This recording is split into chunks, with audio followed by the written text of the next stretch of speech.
What's up, everybody? It's Tanner with Built Not Bought, and I'm coming at you today with an extremely difficult build. And just like always, I take on these projects with no real idea how I'm actually going to do it, but I'm just stubborn enough to find a way and pull it off. The difficult part of this coffee table is definitely going to be the base because I'm making these oblong legs out of some really beefy white oak glue ups, and all of the work is going to have to be done by hand. Prior to starting this project, I posted to a couple different forums asking for advice on how to create these funky oblong table legs, and everybody responded with the same thing. You need to get a CNC machine with the fourth axis that could automatically cut this out for you. Unfortunately, I don't have $60,000 laying around, so I had to find a new way to get this done. I'm interested to hear what you think of my method in achieving this look. I made a quick little template and routed out a small profile with a pattern bit, and this looks extremely sketchy, but I'm only cutting into it about 1/8 of an inch, and then I raise the bit up to 1/4 of an inch. And this is just going to be used as a visual reference for me to go off of. Like I mentioned before, I'm going to have to carve and shape this by hand, and I wanted something to go off of. Next, I wanted to remove as much of this excess white oak as possible. These legs were super heavy, and the more lumber I could remove, the easier it was going to be to work with these. So I went over to my table saw to get this done.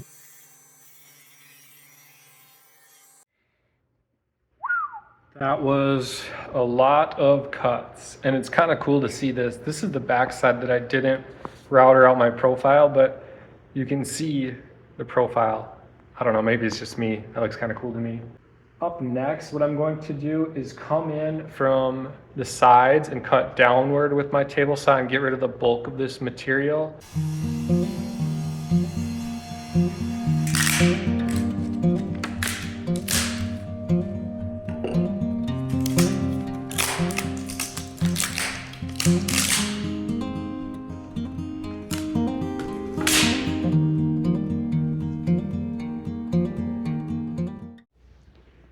I'm not gonna lie to you guys, I'm getting a little bit discouraged.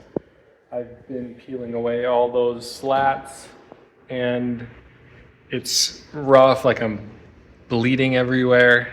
There's slivers everywhere, and it is looking worse and worse the more I work into this, and I'm hoping that it's going to eventually start getting better and better, but a long road ahead.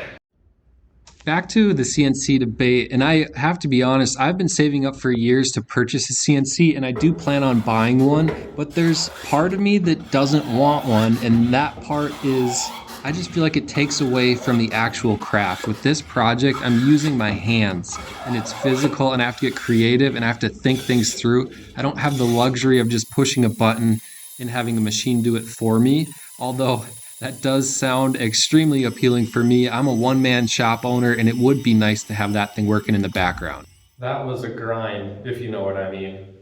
So the easy part is now done, if you want to call that easy.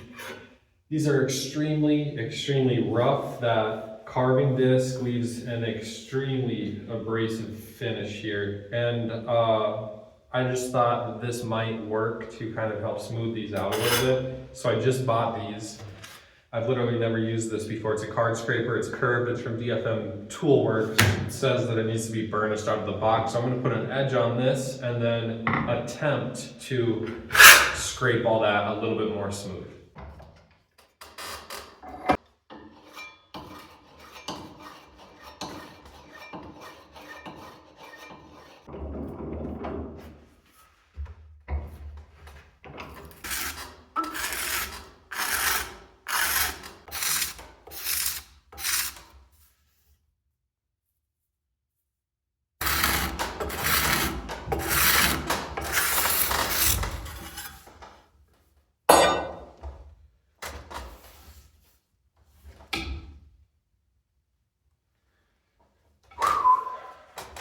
My hands are on fire right now, and this is only one side about 80% finished.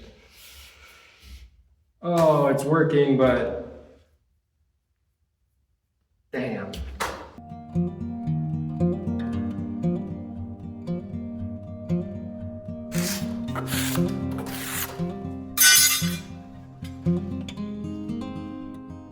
Making a little bit of progress. This one is untouched still. Super rough. And this one isn't as rough.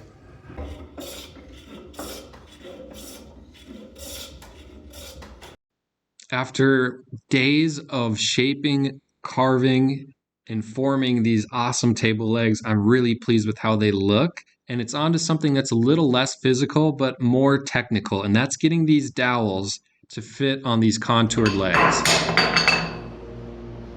I wanted to use a 1-inch dowel to add some strength because these legs are pretty heavy and I don't want these to be able to flex super easily. So I have a 1-inch dowel and then I shaved it down to about a 3/4 inch tenon on the end and then just dry fitted into a hole I drilled with my Forstner bit. Next up is trying to figure out layout lines on where exactly to drill my holes into these legs so that these dowels line up the way they're supposed to and everything stays as square as possible.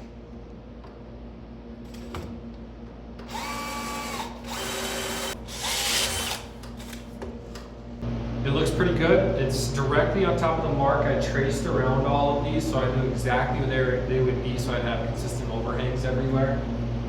It's on the mark. The only thing is, I'm going to zoom in on this for you.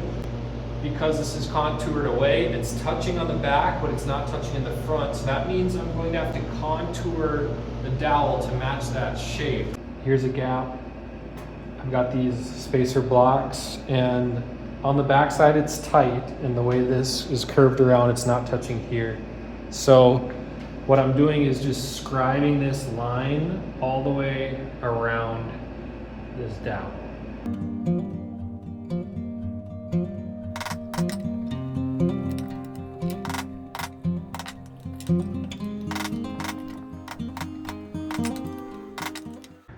Here's what it looks like now. Much better. There was, in some cases, a 1/4 inch gap on the front, and now the fronts look a heck of a lot better.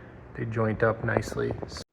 With this difficult glue up on the horizon, I had to call in the backups, and my wife Bree came out. She doesn't make many appearances out in the wood shop, but she does try to lend me a hand when I really need it, and I definitely needed it on this one.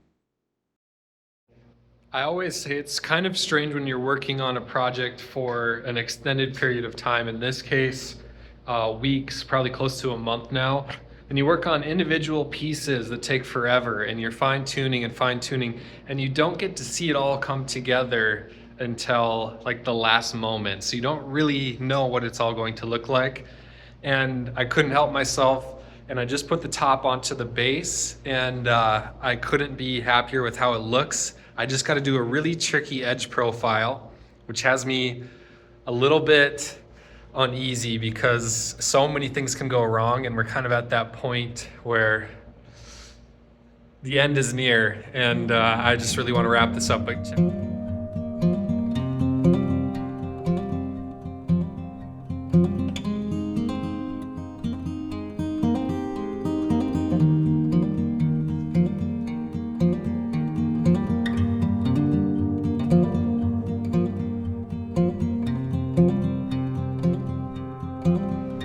So this is what's really making my rear end pucker up right now is I'm taking the bearing off of this in hopes that I can plunge deeper because the bearing is hitting here and preventing it from going past flush right now, and I want it to be in further. I'm really nervous about this. Really nervous.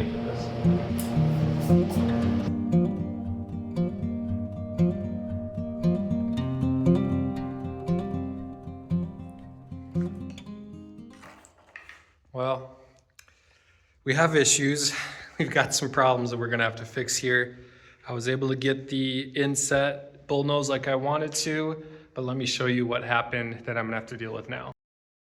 The first issue is the little metal stub on the bottom of this bit where the bearing was wrapped around. That was digging in and spinning along that little lip here, and it gouged it all the way down. So I'm going to have to do some modifications to this bit with a $2 hacksaw. I don't know where I got this, but it's complete junk. And there she goes. But I was able to get through most of that little nub on the end there, so I broke off the rest of it, and I'm going to have to give this a try. And the next issue is, since I don't have a bearing on it, I'm just going off of the straight edge. There was nothing to ride this radius around. So when I made these intersections, it came to a point. Also, all this burning here is from this part of the bearing just rubbing up against it, like the flat part here. So I'm gonna have to sand all that away as well.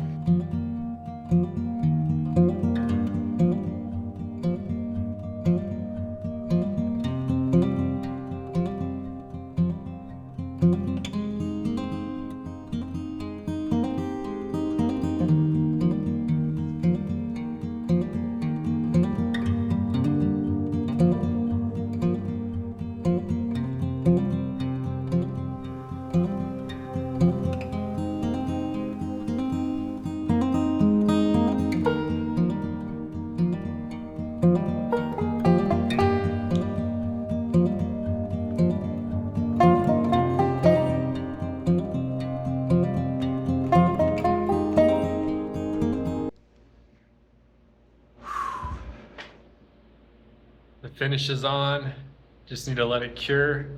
And then I'm gonna use figure-8 fasteners. I went back and forth on what fastener to use on this table and base.